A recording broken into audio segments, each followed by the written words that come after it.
Sports stories from the 419 in Northwest Ohio, brought to you by a voice you know. It's time to go around the area and around the Hearn.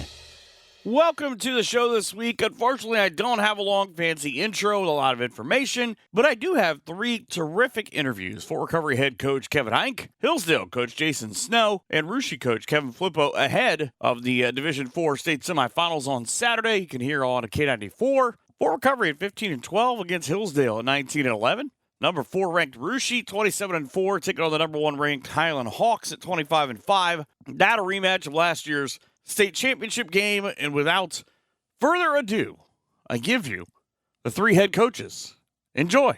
A rematch from last year's final between a 4th-ranked Russia and the number 1 rated Highland Hawks. Talking now about Russia baseball with head coach Kevin Phlipot, and I said this to you before we went on, but congratulations, 10 years, 200 wins, a testament to what this program has been doing year in, year out. Yeah, it's a big accomplishment, but like I've said, has a lot to do with the kids. I mean, this group of seniors. One of the kids, Hayden Quinter, congratulated me once we walked off the bus, when they saw on Twitter somewhere that was my 200th win. And I said, you know what? I said, you were with me for 103 of those wins. So over half of these wins that I've gotten have been from these graduating seniors. So it's been an impressive run for them for these past 4 years, playing 125 some ball games, well over 100 wins in their career. I mean, that's basically 5 years worth of games in 4 years. Well, and it's kind of neat because you guys have won 7 straight district crowns now, so you have almost 2 entire foursome set of classes that have gone through without knowing what it's like to fall early. And I would think that is a little bit easier for you in that you don't have to say as much to, say, a freshman coming in where he's got to work hard of saying, you could just kind of, the kids point to the wall and go, please don't be the group that blows this for us. Yeah, I mean, it's an impressive number. I mean, so it's kind of the goal. Every year we want to win league, get to district title. You do that, you win that district title, and you get to, if you're fortunate enough to win that, once you get to regionals, anything can happen.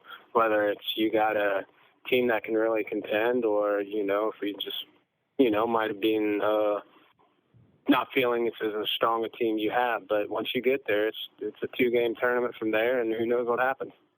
Was there a conversation about the hunter versus the hunted of you guys have been at the state level the last handful of years, you're looking to go back, but maybe you're going to get everybody's best shot, especially in the Shelby County League, but a little more pressure? Or was this group, because they're the group that's been there for the most part, you knew they would be able to handle it?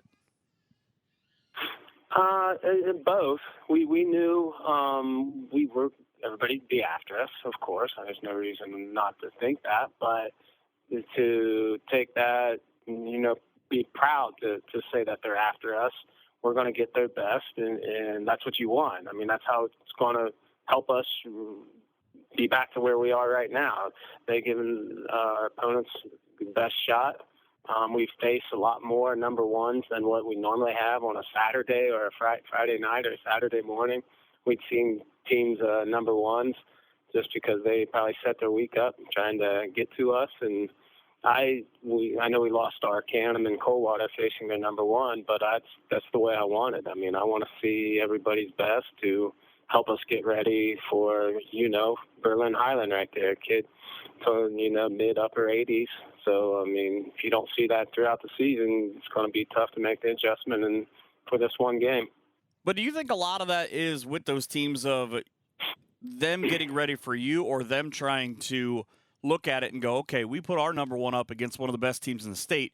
Now we know that when we go up against another team like that we can do some things with whatever our program is? Yeah, I mean, it's kind of to compare ourselves.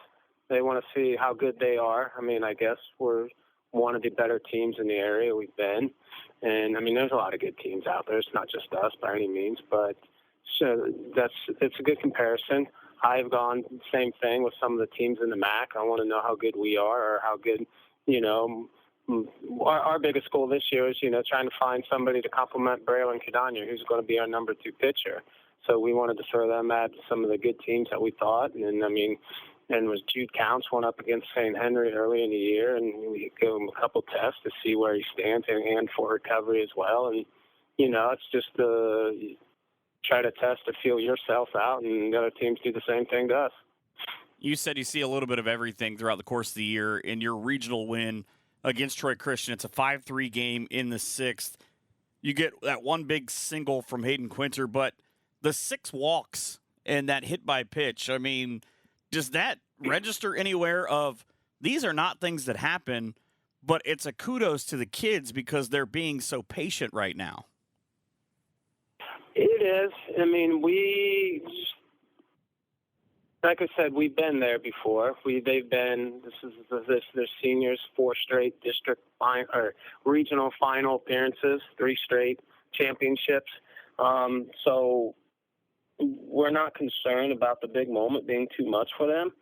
And really, when it got to that point, they were on their coach was reluctant, I should say, to pull out their starting pitcher because he didn't have much after that, and it just kind of showed. I mean, that's what the depth is what, especially in D4, some teams just don't have it, and we've been so fortunate, so blessed to have, 3 or 4 starting pitchers in case something goes wrong.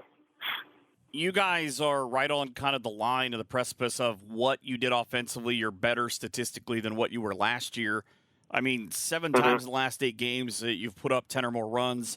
Shutouts, not as high as what they have been last year, but what is it that's so special about this team that maybe, hey, we give up a run, all right, that's fine, we're going to go get 5 or 10? We are a better offensive team. I think last year's past we might have been pitching-wise a little bit more dominant, at least, deeper. But this year, we're better hitters. We're more aggressive. We're a bunch of athletes. I've followed up Coach Cadania's philosophy, on the basketball court, our preseason meetings. I told these guys, I want to play baseball like you guys played basketball, where, they just get the ball and the coach just tells them to go. So I wanted to run a bunch, be athletes on the field, make plays, and just put your foot on the pedal the whole way. And, I mean, if you look at, we stole almost 120 bases this year, so they were able to do it. We've been successful that way, and hopefully it'll continue. I'm glad that you brought Spencer up because one of my questions was going to be about him. I talked to him during basketball season a couple of times, and one thing that we talked about obviously was about having his son being a terrific baseball player, and with going to Marshall, he said, I feel like he pretty much just said, Dad, I don't know that I want to do this early. And he said, if this is where you want to go, get it out of the way. Have you found that since he kind of did that maybe, I don't want to say easier because I don't mean that disrespectfully to opponents, but that things have maybe flowed a little easier or things have slowed down for him because he's already got that out of the way? He can just concentrate on pitching for Russia? I just say without a doubt. I mean, that's a tough burden on a kid trying to figure out what to do. Especially you got several schools after you trying to figure out what's the right decision. I mean, you got to be second guessing yourself the whole way. And I mean, especially during your sophomore year, going into your junior year. I mean, it's a young age to be trying to come up with such a big decision. And they've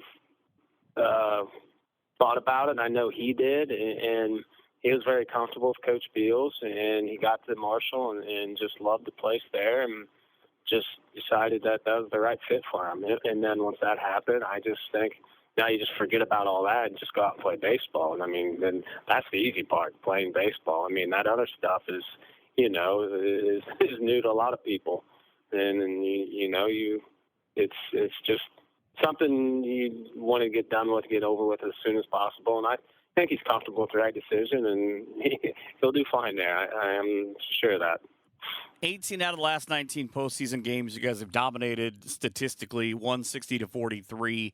You've had a lot of games in there, but do you get the sense maybe that because of what happened last year in the finals that maybe the kids we're looking at the draw a little bit and going, okay, if it's Highland, that's a little more motivation. Not that they need any, but kids tend to not forget things like that. Well, certainly. I mean, especially, state finals, you'll never forget that.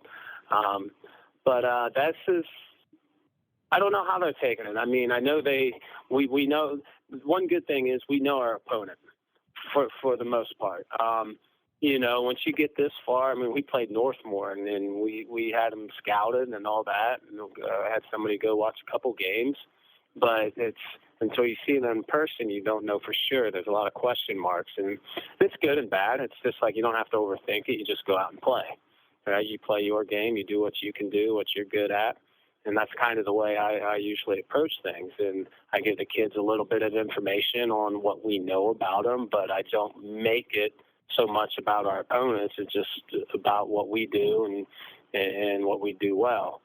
This case is, I mean, we have a little bit of a history. It's only one game, but the kids can go back and watch it and relive it and just look at little things and pick up on a few little areas that we struggled in, which obviously we did last year.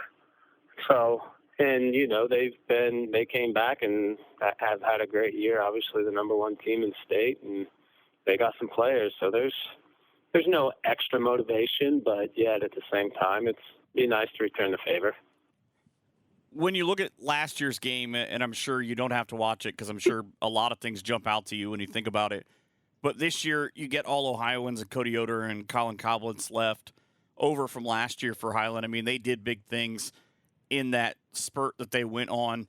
Do you look at them differently going into this game, or is it, all right, it's pretty much the same guys we saw, they're just a little bit better? Yeah, it can be both ways. It's like, kind of what I was wondering, did everybody have their career game that day? I mean, they can't be that good, can they? I mean, because they were just, it was an unbelievable experience. It was just like they were hitting every ball hard and hitting everywhere, and everything went their way. So try to let the kids know that, hey, everybody's allowed to have a good day, and even if they are as good as what they were, hopefully we'll get them off on a day where they're not so good. So, but we made a few mistakes to prolong some innings, and Braylon wasn't as sharp at that point. So we're confident that if he's on, he can move the ball around, mix it up a little bit more, and that things will be a little more even this time. Did you have a moment? I mean, maybe not even necessarily baseball related, but I'm always fascinated with these runs of, it doesn't end the way you guys want to, but kind of a moment where you were able to take for yourself and just kind of look around or maybe realize, like, I'm always going to take this one moment just for me. I try, but I don't. It happens so fast that I want to absorb it in, just watch the kids. I'm not caught up in what about me. I try to make it about the kids as much as possible, and I don't want to sound like I'm not ungrateful, but I'm used to this. But it's I've been so fortunate that this is the third time in a row, and the fourth time we've been to state, that the experiences kind of run together, that I'm used to it, and I don't try to, I'm not trying to brag here, but it's happened enough times that I want to look at the kids. I want to let the kids know, try to make it as special for every group. And even though we've been there 3 times in a row, there's certain kids that, they've been on a part of the roster the last 2 years, but they haven't truly been a starter. You can just look at Adam Haney, Micah Greasup, Zeb Schultz, kids who been on it the last 2 years, but this is the first time they've truly been starters on a team and felt like they've contributed to it. So every year is different, I should say. It's a tremendous run of success. I mean, Felix Francis, 5 straight state appearances. Brady Monen's got a lot of them as well. I mean, do you kind of look at those guys and just kind of maybe watch a little bit from afar with those younger guys that you're mentioning of, okay, I know that I'm not going to have to say anything here because here's my leaders who kind of back to what I was talking about the program earlier, they set that standard. They continue that standard of you guys better get to our standard or we're going to have a problem. Yeah, absolutely. And I don't, like you said, it's not just this sport. It's baseball to basketball to baseball to basketball. It's round and round. So they go hand in hand, and everybody's there. It's once success breeds success. I'm a true believer in that. And 2017, when we finally got to state, we were 1 out away. We had a walk-off loss. We were so close. But I've been a part of this long enough that once you just get there, the door opens up. It finds a way that you're like, this wasn't easy, but it's not impossible either. And it just kind of blew up from there. And we've been so fortunate, and we've had a bunch of young kids come through this program, and they just, come off, start from the beginning and just had success. And then, once you're on one team, you do it once, you want to do it again, and you want to do it again. Have you found that people have finally stopped asking you when you get to Akron or Dayton or wherever you're going, hey, where is Russia at? Yeah, you still have to explain that, but it's always a part of it. I always laugh when somebody says that they're from a small town, and I'm like, yeah, how small? I think I got you beat. I heard a guy say 10,000 one time. He declared it a small town. I was like, that's cute. Yeah, we were playing Felicity Franklin, and we was talking something about I don't know what. I was talking to the third baseman, and he was like, yeah, we come from a really small school. And I was like, what do you graduate? And he's like, 60. I'm like, well, we only graduate we graduate 30. So I'll tell me what small is. Well, by comparison, I had 69 kids fortunate. in my class at Spencerville. So, I mean, we're huge compared to that. Somehow we make it work. Right. It is kind of funny, though, because I follow kind of as many divisions, as much stuff as I can throughout the course of the year. And I always feel like Division 4 as a whole, obviously you guys will get a lot of the headlines. Highland will get a lot of the headlines. But Division 4 as a whole, I've always felt like is overlooked given the amount of talent that is strewn throughout the course of the state. Baseball is that beautifully stupid game where you can be the best team on one day and just get shellacked the next day. Does it surprise you to look across the bracket and see a team 15-12, 19-11 playing still at this level? No, I don't, because it's any given day. And then, it doesn't, once you get to the tournament, the pitching is limited. You can go through, it's not easy, but you 1-2 pitchers is all you really need to make a run. And, and the D1s, they got 5-6 guys. Right, so they have no issue with it. But once you start shortening up your rotation, where you don't have to throw your 3 or 4, so then like you do on a Friday, Saturday throughout the year, where you get your losses, it's how good are you when your top 2 pitch? And that's what happens during the tournament. You only see the top 2 pitchers, so that's where those teams come from. I believe that, they can make a run. They're confident. And once we got, 1 and 2 on there, we are competitive against anybody. So that's what you got to look at. I mean, and in D4, obviously, you need the lack of numbers. And some teams, if they don't have the depth, they're not going to win those games. So that's kind of where the records can be skewed a little bit. I know that it will sound insane to a lot of people, but I've heard a lot of coaches sort of have different theories on this. Do you feel like you guys are 27-4? Do you feel like in some of those big wins you've learned more, or was it the 4 losses maybe that you learned more about your team? Because I know a lot of coaches have said, all right, I can see how our kids react to things, how their empathy is, how certain things are when we have wins, but obviously you learn a lot in losses.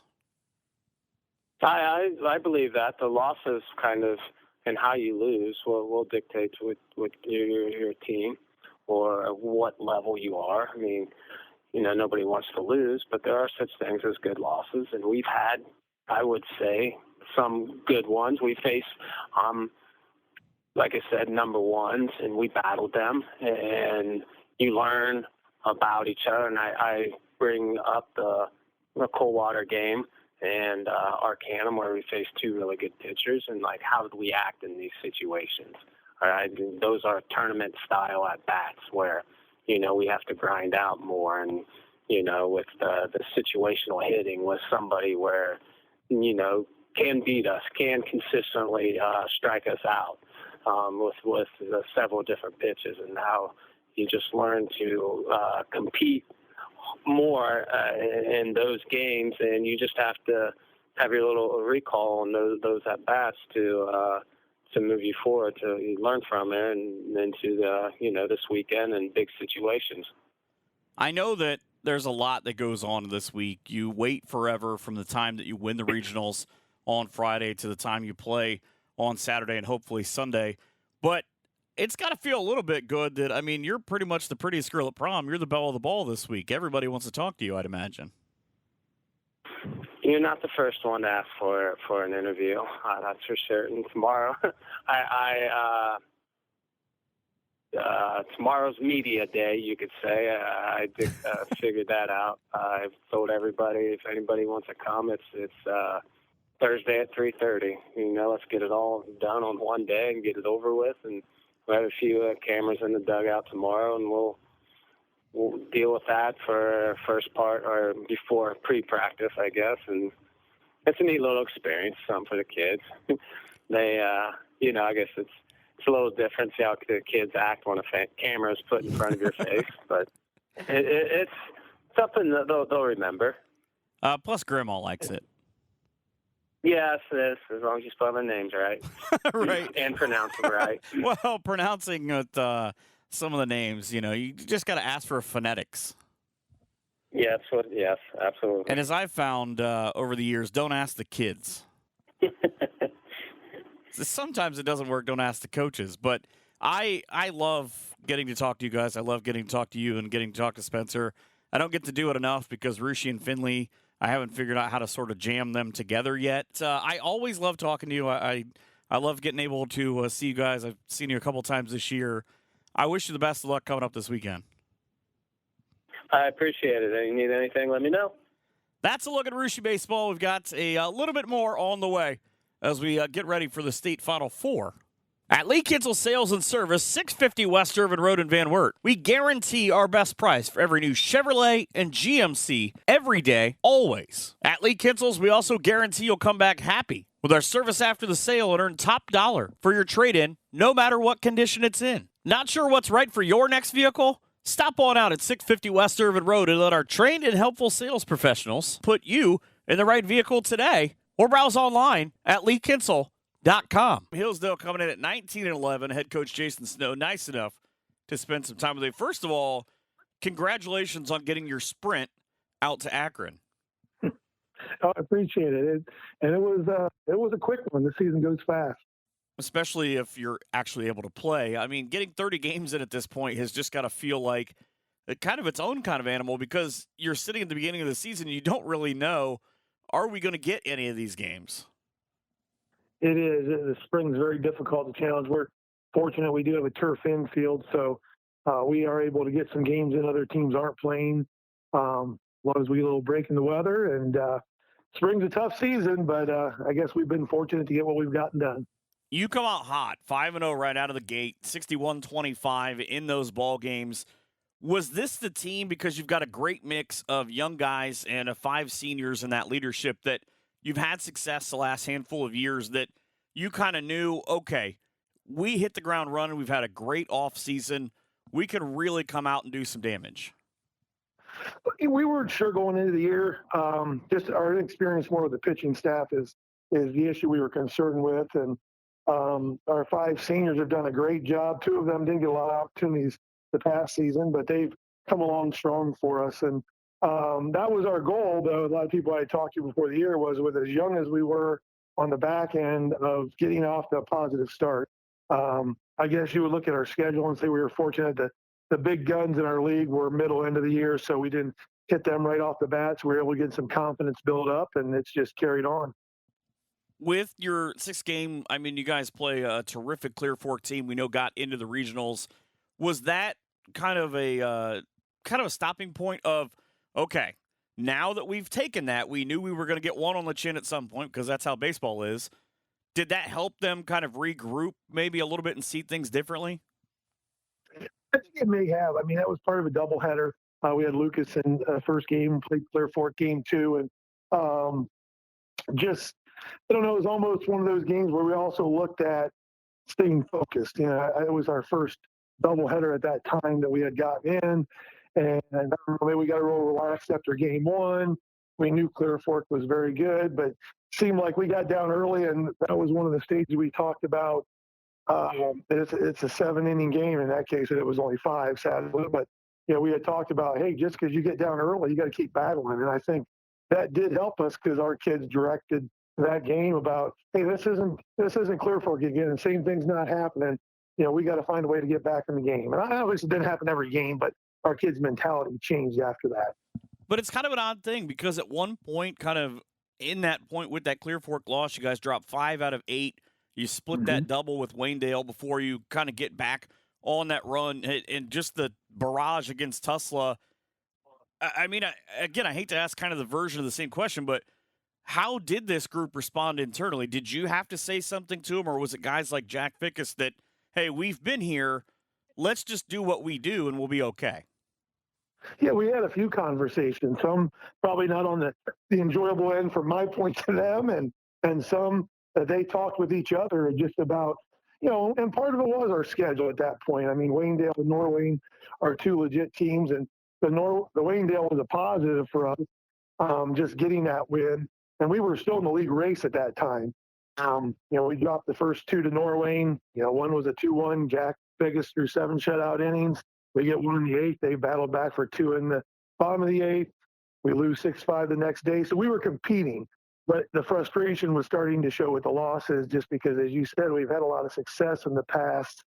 And the seniors at this point had bought in because of our beginning start, and they're starting to get a little frustrated, not with the younger guys, it wasn't just on them, but with their performance. And, you know, there was a couple of those moments where they wanted to get some extra hitting in. They wanted to do a little bit of extra things. And, you know, once we kind of got through that, and really that Tuslaw game you mentioned was a non-league game that just, you know, one of those games where everybody was out of pitchers, but we needed that because we were struggling at the plate, and we got a little confidence going, and it just picked up. But I'd have to credit our seniors, especially Braylon Jarvis, Owen Hoffman, and Jack Fickus. They're more vocal kids who have been there that kind of tried to be positive with the kids and keep pushing them. And fortunately for us, we turned the corner at the right time. You guys tried to fix an oddity in the tournament schedule in that it's rush, stop. You had that week off between St. John and Lake Center Christian. When was that decision kind of to play Highland with, I mean, knowing that's a very high-quality baseball team of, all right, we can maybe just kind of get some extra guys at bats and kind of things like that. Is that how those sort of games kind of fit in your schedule of not just sitting up for a week? Right. We've done that in the past, in our past history. We always seem to somehow have a couple games left over, and we just felt it would be best for us to play. Even though our top 2 guys didn't pitch in the game, we just thought to get swings against quality competition, and both teams, Highland and us at the same time, both threw like guys for 1 or 2 innings each. And we just thought the it would be better than just, hey, let's have a batting practice or let's go through and do a little inter squad ourselves. We thought it would be nice to see somebody else. And, you know, a great competitive game for us. We got some swings, you know, last few innings, maybe we got a couple other kids some opportunities that didn't, but just to stay fresh, I guess, and not really go that whole week. Whereas this week we are. We kind of looked for a game, just didn't work out this week. So unfortunately, a lot of people have packed up their stuff and gone home. Right. Yes. And here's the point now where if you're choosing to play somebody that's already in your bracket possibly, or somebody that's maybe, you know, a little bit too far away. So we'll do a little inter squatting today with our kids, get some of our pitchers to throw, get their bullpens in, and hopefully that'll prepare us well for the weekend. JFK, obviously a terrific team. I mean, a state level Final Four final team every single year. That a battle, things just kind of balls go your way. Guys are able to pick things up. How big was that game? Because you're coming off that 24 hours where You played a close game against Lake Center Christian, and now all of a sudden, instead of maybe having a day to prep in between, you have to feed to the flames against those guys. I just think the confidence carried over with our kids. Our kids believe, but I don't know that they were fully, they were like a lot of questions like, is Lake Center, their record's pretty good, coach. How good are they? JFK back in 2019, that's who we played in the regional semifinal of that year. So we've had experience playing them. And like you said, every year, which with voting for teams, they're always one of the top teams in our district. And so we knew the competition level on that end. And I think after that JF or the Lake Center game, the kids were like, wow. I mean, I think they started to really believe, like they say, why not us? That's their slogan. That they started to believe that, hey, we're capable. And really our defense has been the turning point in both those games. Just all around the field, we haven't given up the extra at-bats, the walks. Our pitchers have thrown strikes, and that's what we do. We don't have a blower. We're not going to come out and throw 85, 90 and strike 12 guys out in the game. We have to play solid defense and throw strikes. And it maybe helped to just carry that confidence without thinking about much. Hey, let's just get right back out there and play again. And, we were solid defensively and found a way to get some runs and hold on for a win. You've had tremendous production from Cale Lewis, who's a freshman this year. Is he a guy that was on your radar that you guys knew, all right, coming in? I mean, because you can never tell between how a kid develops from junior high to his freshman year with everything that goes on. But was he a guy maybe you had slated early of, okay, he's going to produce, or just kind of a product of being around guys like Jack and Owen? Yeah, I think a little bit of both. We knew the potential was there for him. We weren't, you just don't know with a freshman. And so we were a little hesitant, but we also had a lot of open spots. So it really was a debate with him between whether we put Jack Pickus at shortstop, because Jack kind of, that was his spot. Jack's been an outfielder a lot for us. He's played everywhere, but we kind of felt like our need in the outfield was where we're going to have to put Jack to start with. So Cale has just gotten better every game, literally. We started him in the down at the 5-6 spot, and we decided to move him up to the 2-hole. Middle of the year, he struggled. And so we popped him down the 9-hole, and he kind of figured it out a little bit, and we just kept moving him up a little bit, and he's back in the 5-hole now and being very productive, a lot of confidence. Just really been for him at shortstop has really helped our outfield out, because, Cale probably wouldn't be an outfielder. He'd probably be over at second or somewhere. It gives us the opportunity when Jack's not pitching that he's in center field, and Gavin, our other pitcher, is the other center fielder. So kind of solidified our defense overall with him being able to handle shortstop. Well, speaking of Jack and Gavin, that's actually part of my next question. I'm not asking this specific, but going into the way that you build your theory for this weekend, the possibility for you hopefully of playing 2 games, you have those 2 guys, but their numbers are different. And the Jack's a big strikeout guy, and Gavin relies a lot on his defense. How do you make that determination, or is it because you've said it in the early rounds, you just kind of say, I have the second one if I need him, but we're going the way we've gone? Pretty much. We'll pretty much follow our routine. We've flipped them a few times.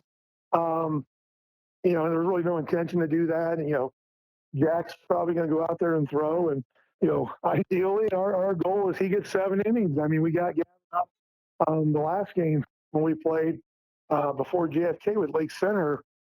Jack was getting a little tired going into the 6th inning. I think adrenaline kicked in for him, and he was ready to finish that. But, you always worry about that. Well, if it goes over 30 pitches, then we're going to number 3. And so you don't want to have to do that, but you got to get there first. And so we dealt with this dilemma in 2019. We had pretty much an ace going number 1. And, you always get those people who maybe you should save him for the second one. And I understand that in that case, our guys were both pretty good, but we had one a little bit ahead.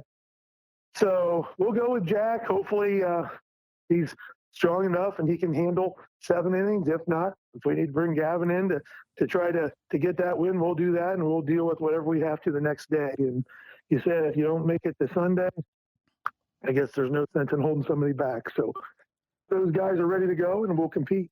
I've got to imagine MAC folks don't like you guys, because when you went 19, You got to the finals.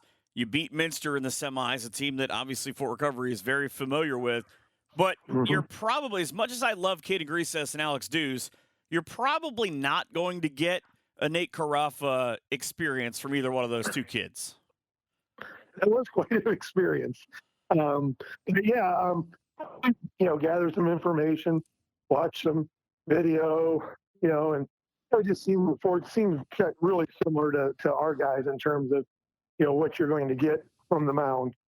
Not really looking at a guy that's going to strike out 14 guys, but a competitor, somebody that mixes their pitches well. They're going to make you handle off-speed pitches.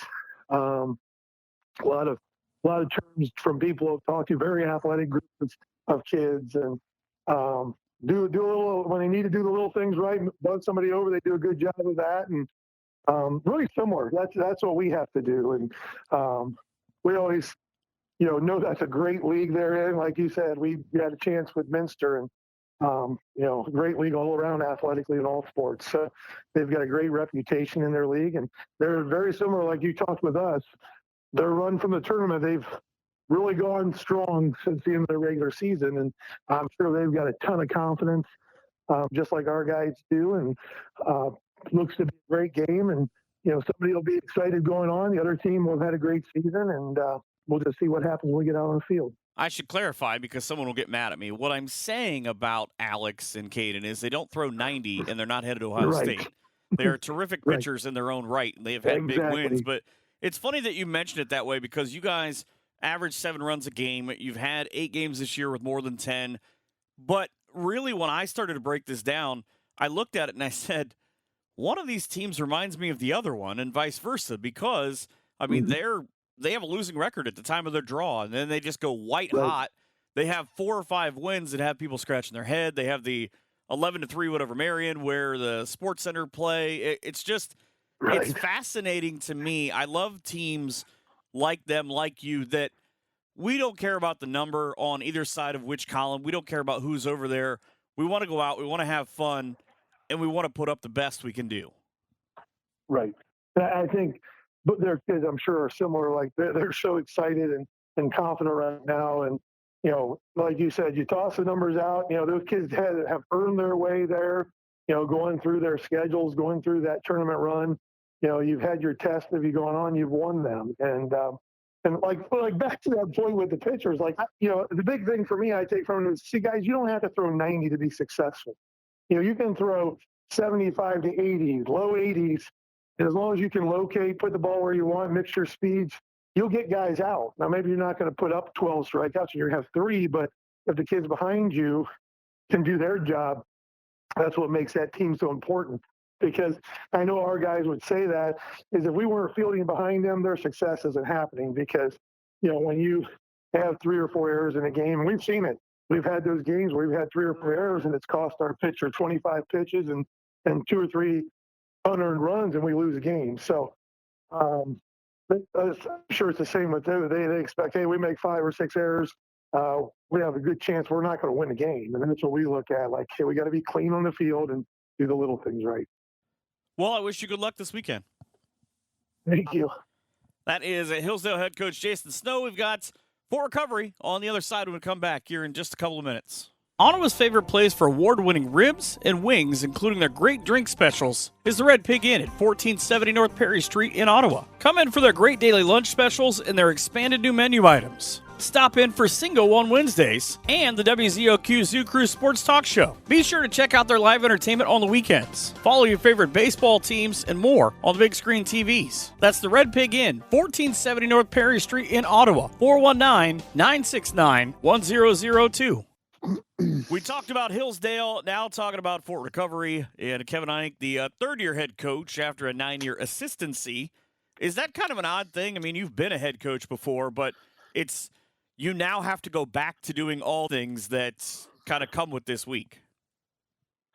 Right, yeah. It was kind of the nice part of being the JV coach is, I just had to kind of help coach and do what the head coach wanted, what Jerry Kalp wanted me to do, and I didn't have to do all the little details and planning and all that extra stuff. So, Yeah, definitely a different take on things. Yeah, that JV state tournament's a lot shorter.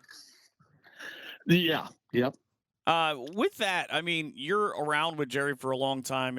Talked about with you having had your own program, kind of when you come into being the guy now, did you change things or did you just kind of try to keep things a little status quo and maybe rough off an edge that you saw?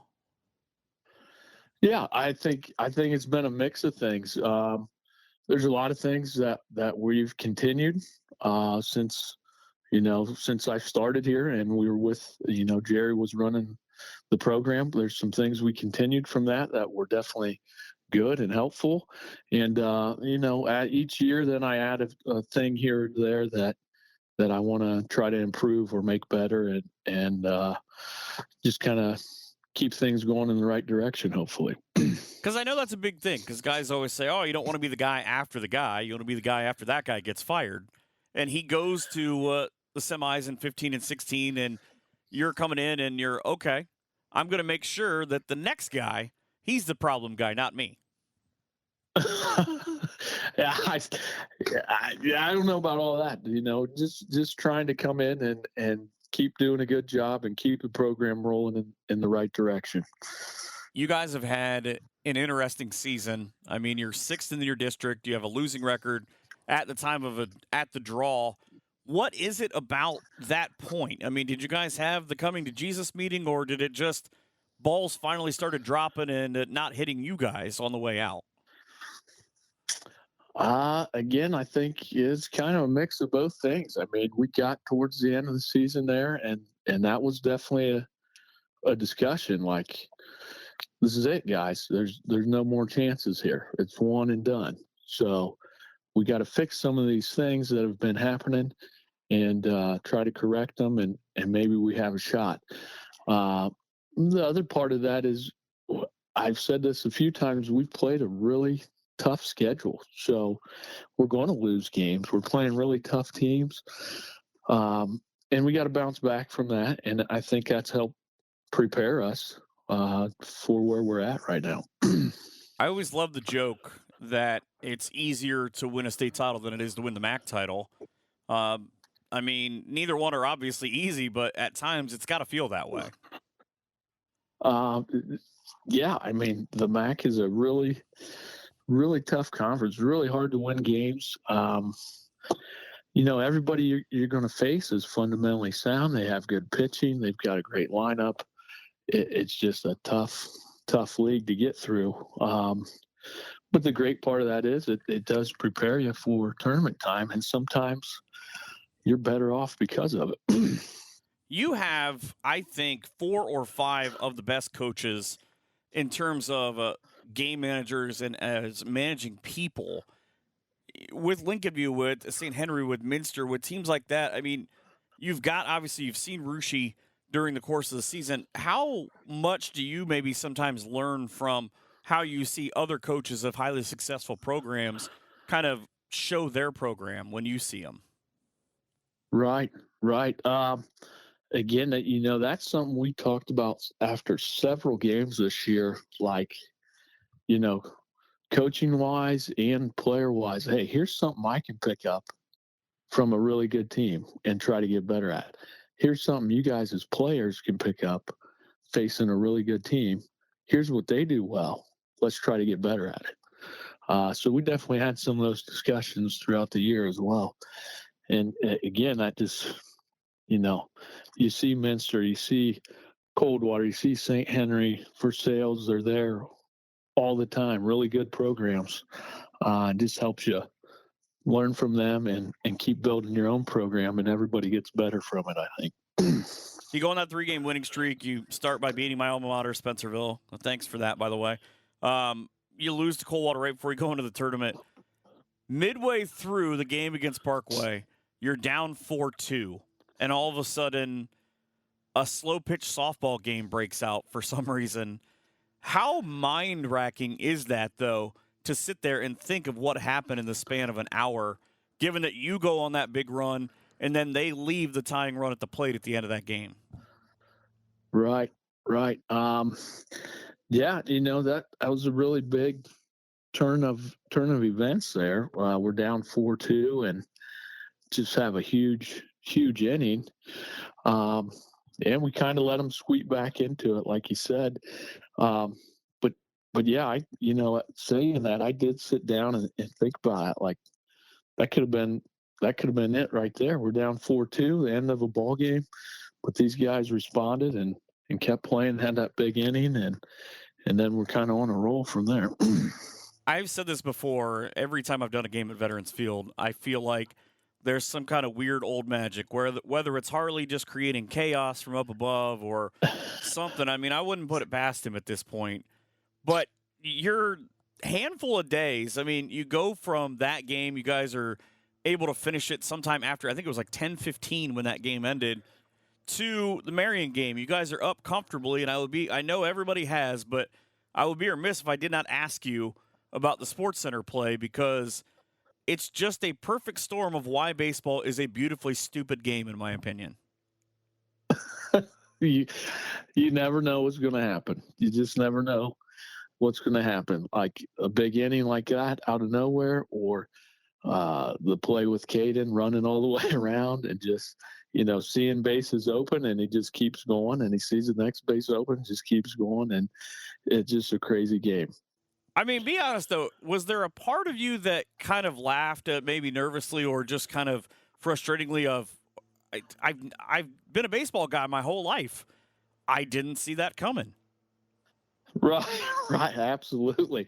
Like, at first when he turned third, I put my hand on my head like, what are you doing? But when the play's over, I turned to the other dugout, and we all just kind of laughed. Like, when has that ever happened? Who's ever seen that before? That's one of the craziest plays you'll ever see. I've got to believe, though, that standing in that box up 11-3 made it kind of go down a little bit easier. Right. Caden even said, afterwards, had it been a close game, he probably would have stopped. So hopefully that's the truth. But yeah, he had in his mind, we got a lead. I see an opening. I'm going to try to take it. Well, so in a way, that's kind of a testament to the program of your kids are in attack mode, I guess. True. We tell them to be aggressive. When we're running the bases, we tell them to be aggressive, and they have a little bit of freedom. If you got to jump, if you see something, go ahead and go for it, But we also have to be aware of outs and situations and make good aggressive decisions as well. Well, and I've had about 1 million different people have broken this down. I mean, it's been quite literally everywhere, but there's one part of that where I had a handful of people say, if you're the coach and you're not up 11-3, it's a close game. You argue that because the catcher comes up and does the fake tag at third. Right. You can see, going back and watching it several times, you can see that catcher kind of affected the play. In real time, I had no idea. And I'm not sure an umpire would have noticed or had any idea either in real time. Well, yeah, I have the luxury that I've watched it back 15 times. But your semifinals, you guys get that big win of 14-4. You come into the finals against a team that is a lot like you in that they don't give up until that very last out in Leipzig. Darren Henry's got a terrific program. I've seen him a handful of times where they were like you to get to that point because they were down. They were being no-hit going into the seventh. They come back and they beat Lincoln View. They win the next day against a PH team that they're playing at home. It's a crazy game to get to that. You guys get a couple of big hits and get up in that game. How important was it for you, though, to just continue to put your foot to the throat of, we know they have comebacks. Let's not let that happen to us. Right. We knew that coming in. We had, looked at some of their previous games and knew they came back. And so that was a point of emphasis. They're not going to quit. They're going to keep battling.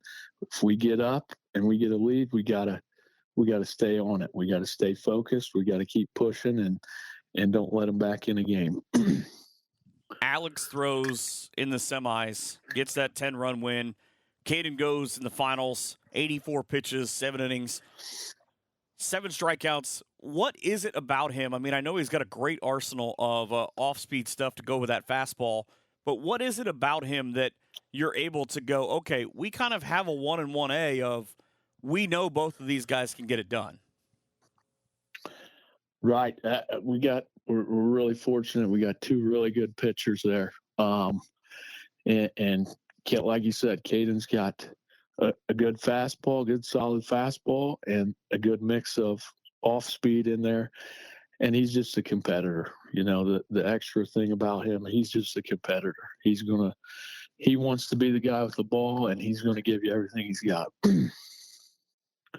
What are you most looking forward to outside of the game, possibly, potentially, hopefully, games itself this weekend, making this trip? You know, this is just awesome for the kids and the community. Everybody's so excited about it. You know, you see tons of fans come out. These players are just excited about the chance to possibly win a state championship, and just, you know, the excitement they get from it, being a part of it all, and hopefully, you know, we can go down there and play well and come home with championship. Is there anything different about this time? I mean, obviously you've been around for a while, of kind of what a lot of folks are expecting or getting ready for this time around versus the last couple of times? Because, I mean, your kids are really young. Like, they wouldn't maybe necessarily appreciate those runs given that it was 15 and 16. We've got a few kids that were managers on those teams. So it's really cool for them because they were around it in 15 and 16, and now they're the players. They're part of it. So really cool for them. Me personally, nothing different as far as feeling wise or anything like that. Kind of the same approach. Talk to the media and this sort of thing. And, you know, a lot of people have said that those two teams, kind of no surprise they were there, that they were expected to be there. This team's kind of a surprise. So, you know, maybe that's a little bit different going into it. But we always believed in these kids and thought they had an opportunity to do this if they just put everything together. So, well, and it's a little different in that, kind of to piggyback on that same thing, a lot of the media and stuff that I read this week is, oh, you've got number 1 and number 4 on one half of the bracket.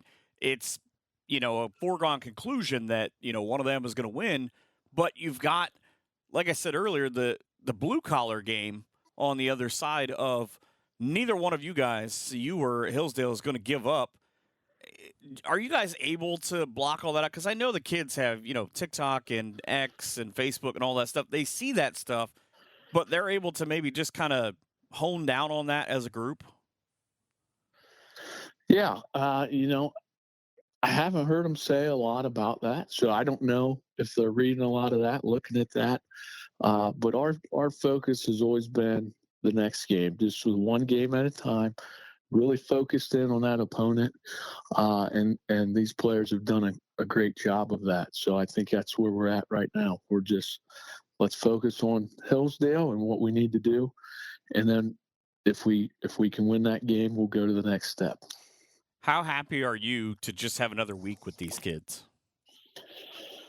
Oh, yeah. I mean, it's awesome. We've said that a couple times this week. To be playing baseball in June, high school baseball in June, is just awesome. Another week of practice and hanging out with the guys, and they're hanging out with each other. And this is a great thing for the community again, and all the kids together. And it, you know, each week seems to bring them together and closer a little bit more as well.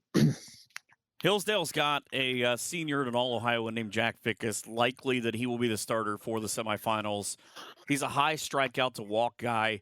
They've got another young man in Gavin Kastorf who is more of a let you hit the ball, let my defense do our thing. But have you guys maybe looked at them and said, all right, this is how we want to approach a guy who's going to come out throwing, trying to strike us out? Yeah, we've kind of, you know, looked at a couple of their games and what he seems to do, and kind of developed our approach, what we want to try to do at the plate. But we know he's going to throw a ton of strikes, and he's going to mix it up good. And we just gotta have our good approach that we want to do, and keep battling. And hopefully we can string a few hits together and make something happen. Are you guys leaving anybody home to protect the town? That's a good question. I don't know if there'll be many people left. Hopefully we get a whole bunch of purple down there. There'd be a whole town that's just empty. There's an empty fort. I think there's some historical significance on that. It could be. Well, I'm excited. I love seeing you guys. I know you're always going to compete at a high level. I thank you for doing this, and I hope you have really good luck for 2 games this weekend. Thank you. I appreciate it. That's Kevin Eyink, the head coach at Fort Recovery. We've got some more in just a couple of minutes. Hey, you! Are you struggling to stay awake in the morning? Do you just need a jump start to your day? Then you need to find some Revision Espresso coffee from the Rubato Coffee Lab in Columbus Grove. Launched in April of 2019, Rubato Coffee is fueled by a passion for outstanding coffee, held by the owner and head roaster in Aaron Bremer. No matter what type of coffee you're looking for, RubatoCoffeeLab.com has it. Can't make a choice? Check out their sample pack. Rubato Coffee Lab in Columbus Grove. Made by locals who care about you and your coffee. I hope you enjoyed that. A big thank you to 2 Kevins and a Jason for being a part of this week's show. D4 State semifinals coming up later today. At the end of the spring this weekend. The spring season is come and gone. We hardly knew ye. Summer League baseball and a lot of other things going on. We're not that far away. Inside 70 days from the start of high school football. But thank you so much for listening and supporting this little show and everything that goes on here around the Hearn. Have a great night and an even better tomorrow. Here I go. We hope you've enjoyed this edition of Around the Hearn. Come back next week for more local stories from the NWO. But until then, be sure to follow us on Twitter at Michael Hearn PBP for more great area content.